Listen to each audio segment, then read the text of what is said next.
వేములవాడలో ఇవాళ సర్వేంద్రం ఓపెనింగ్ చేసుకోవడం జరిగింది లేబర్ ఆఫీసర్ ద్వారా.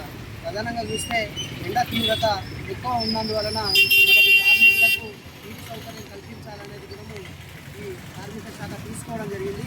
కార్మికుల ఒక సేఫ్టీ కోసం కూడా భవన నిర్మాణ రంగంలో పనిచేస్తున్నటువంటి కార్మికులకు బిల్డింగ్ వర్కర్స్ ఇలా గుత్తదారులకు కూడా లేబర్ ఆఫీసర్ గారు చెప్పడం జరుగుతూ ఉంది.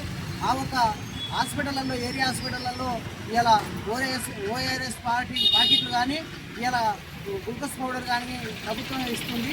దాన్ని కూడా అక్కడ కార్మికులకు అందుబాటులో ఉంచాలి. అదేవిధంగా ఎండ దెబ్బ కలిగినటువంటి కార్మికులకు ప్రభుత్వ హాస్పిటల్ కూడా వెంటనే తరలించడం జరగాలనేది కూడా లేబర్ ఆఫీసర్ గారు చెప్పడం జరుగుతూ ఉంది. ప్రధానంగా ప్రతి ఒక్క గుత్తదారు కూడా దాన్ని పాటించి ఆ సైడ్ల మీద సివిల్ హాస్పిటల్లో ఆ ఓఆర్ఎస్ ప్యాకెట్లు కానీ గ్లూకోజ్ పౌడర్ కానీ తీసుకుపోయి ఆ సైడ్లో నీటి సౌకర్యం ద్వారా పెట్టాలని కూడా ఏఐటీసీ భవన నిర్మాణ కార్మిక సంఘం రాజన్న సిరిసిల్ల జిల్లా సెక్రటరీగా కోరుతా ఉన్నాం.